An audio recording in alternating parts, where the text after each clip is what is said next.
Biwang Knowledge Podcast, Episode 3. Ang adab o wastong asal ng isang naghahanap ng kaalaman. Adabu talib al-ilmi. Assalamu alaikum warahmatullahi wabarakatuh. Maligayang pagdating sa Biwang Knowledge Podcast, ang opisyal na podcast ng Biwang Institute of Islamic Knowledge Inc. Ako po si Dr. Imran Ibrahim, founder at director ng Biwang Institute of Islamic Knowledge. Sa ating nakaraang episode, tinatalakay natin ang ikhlas o tamang layunin sa paghahanap ng kaalaman. Ngayon naman ay pag-uusapan natin ang isang napakahalagang paksa, ang adab o wastong asal ng isang naghahanap ng kaalaman. Mga kapatid, hindi sapat na magkaroon lamang ng maraming kaalaman. Ang tunay na mag-aaral ay kilala rin sa kanyang magandang asal, paggalang at pagpapakumbaba. Sinabi ni Allah sa Quran, wa qawluhu ta'ala, wa qur rabbi zidni ilma. Yaqulu ta'ala dhikruhu, wa qul ya Muhammad rabbi zidni ilma ila ma 'allamtani. Amarahu bimas'alatihi min fawaidil ilm ma lam ya'lam. At sabihin mo, Panginoon ko, dagdagan mo pa ako ng kaalaman. Ipinapaliwanag na mga mufassir, mga tagapagpaliwanag ng Quran, na iniutos ni Allah kay Propeta Muhammad sallallahu alaihi wasallam na patuloy na humihiling ng karagdagang kaalaman. Wa qawluhu ta'ala, wa qur rabbi zidni ilma. Ang kahulugan nito ay, O Allah, dagdagan mo pa ako ng kapakipakinabang na kaalaman. Hindi sinabi ni Allah, dagdagan mo ako ng yaman. Hindi sinabi ng Allah, dagdagan mo ako ng kapangyarihan, dagdagan mo ako ng katanyagan, kundi dagdagan mo ako ng kaalaman.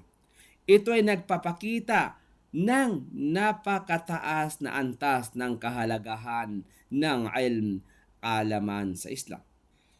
Wa qul ya Muhammad, sabihin mo o Muhammad, bagamat ang utos ay direktang ibinibigay kay Propeta Muhammad sallallahu alaihi wasallam, ang buong umma ay hinikayat din gawin ang panalangin ito. Rabbi zidni ilma ila ma 'allamtani, ibig sabihin, Panginoon ko, dagdagan mo pa ang kaalamang ibinigay mo na sa akin. Ipinapakita nito na kahit ang Propeta Muhammad sallallahu alaihi wasallam na tumatanggap ng wahi, kapahayagan, ay inuutusan pa ring humingi ng dagdag na kaalaman.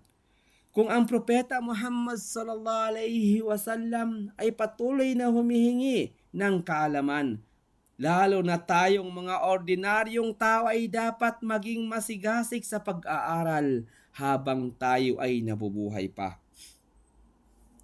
Amarahu bimas'alatihi min fawaidil ilmi ma lam ya'lam. Ibig sabihin, iniutos ni Allah sa Propeta Muhammad sallallahu alaihi wasallam na hilingin ang mga kapakipakinabang na kaalaman na hindi pa niya nalalaman. Ang kaalaman ay walang hanggan. Habang lumalawak ang kaalaman ng tao, lalo niyang napagtatanto kung gaano pa karami ang hindi niya alam. Mga mahalagang aral, una, ang paghahanap ng kaalaman ay walang katapusan. Hindi sapat na sabihin, marami na akong alam. Ang isang tunay na mag-aaral ay laging nagsasabing, mayroon pa akong dapat matutuhan. Pangalawa, ang kaalaman ay biyaya mula kay Allah. Hindi ito nakakamit sa talino lamang. Kailangan ang pagsisikap, pag-aaral, panalangin at taufik, patnubay at tulong mula kay Allah. Pangatlo, Ang pinakamahalagang kaalaman ay ang kapaki-pakinabang na kaalaman, ilmun nafi'. Hindi lahat ng impormasyon ay nagdudulot ng kabutihan. Ang tunay na kaalaman ay yaong nagpapalapit sa Allah, nagtutuwid ng pananampalataya, nagpapaganda ng pag-ugali at naging kapaki-pakinabang sa lipunan. Pang-apat, ang pagpakumbaba ay tanda ng tunay na eskwela. Ang pagpakumbaba ay tanda ng tunay na eskwela. Kapag dumarami ang kaalaman ng isang tao, lalo niya naunawaan ang lawak ng hindi pa niya nalalaman. Kaya ang tunay na scholar ay hindi nagyayabang, kundi natiling mapagpakumbaba at patuloy na naghanap ng kaalaman. Ang talatang ito, "Waqur Rabbi zidni ilma," ay isang dakilang paalaala na ang paghanap ng kaalaman ay hindi natatapos. Iniutos mismo ni Allah kay Propeta Muhammad sallallahu alaihi wasallam na humiling ng dagdag na kaalaman na nagpapakita na ang tunay na mananampalataya ay laging nagsisikap na matuto. Ang kaalamang dapat hangarin ay yaong kapaki-pakinabang, naglalapit sa Allah, nagpapabuti ng pag-ugali at nagdudulot ng kabutihan sa sarili at sa lipunan. Ang panalangin ito ay dapat maging bahagi ng araw-araw na buhay ng bawat Muslim na nagnanais ng pag-unlad sa kanyang relihiyon at sa kanyang pagkatao. Ipinapakita ng talatang ito na kahit ang Propeta Muhammad sallallahu alaihi wasallam ay inutusan ni Allah na patuloy na humihingi ng dagdag na kaalaman, ito ay nagtuturo sa atin ng pagpapakumbaba na gaano man karami ang ating nalalaman, lagi pa rin may dapat matutunan. Sinabi rin ng Propeta Muhammad sallallahu alaihi wasallam, "Laysa min ummati man lam yujilla kabirana wa yarham sagirana wa ya'rif li'alimina haqqahu." Hindi kabilang sa aking umma ang sinumang hindi nagbibigay ng narapat na paggalang sa aming mga nakatatanda. Hindi nagpapakita ng habag sa aming mga nakababata. At hindi kumikilala sa karapatan at dangal ng aming mga eskula. Ang hadith na ito ay nagtuturo ng tatlong mahalagang asal sa Islam: paggalang sa nakakatanda, pagmamahal at awa sa nakababata, at pagkilala sa mataas na katayuan at karapatan ng mga taong may kapaki-pakinabang na kaalaman, mga eskula. Mga kapatid, narito ang ilan sa mga mahalagang adab ng isang naghahanap ng kaalaman. Una, magkaroon ng ikhlas o tapat na layunin para lamang sa kaluguran ni Allah. Ikalawa, igalang ang iyong mga guro, makinig ng mabuti, huwag silang putulin habang nagsasalita at magpasalamat sa kanilang pagtuturo. Ikatlo, maging mapagpakumbaba, huwag isipin na sapat na ang iyong nalalaman. Ang tunay na scholar ay lalong nagiging mapagkumbaba habang nadaragdagan ang kanyang kaalaman. Ikapat, isabuhay ang iyong natutunan.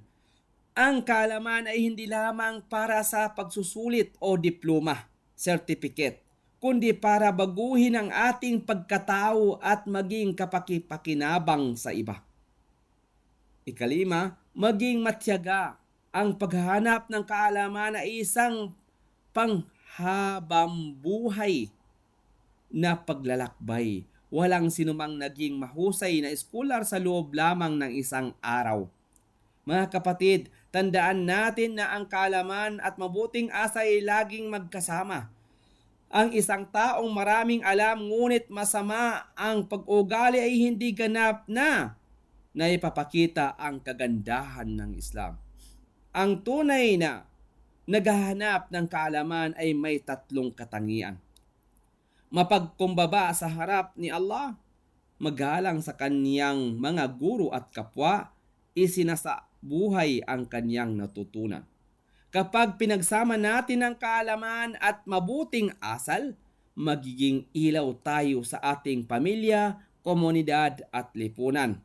Maraming salamat sa inyong pakikinig sa Biwang Knowledge Podcast. Ako po si Dr. Imran Ibrahim, founder at director ng Biwang Institute of Islamic Knowledge Inc. Kung naging kapakipakinabang ang episode na ito, ibahagi ninyo ito sa inyong pamilya, mga kaibigan at mga kapwa naghahanap ng kaalaman. Sa ating susunod na episode, tatalakayin natin ang pagpapahalaga sa oras. Bakit mahalaga ang tamang paggamit ng panahon sa Islam? Hanggang sa muli, naway dagdagan tayo ni Allah ng kapakipakinabang na kaalaman, mabuting asal at katapatan sa paglilingkod sa Kanya. Jazakumullah khairan. Wassalamu alaikum warahmatullahi wabarakatuh.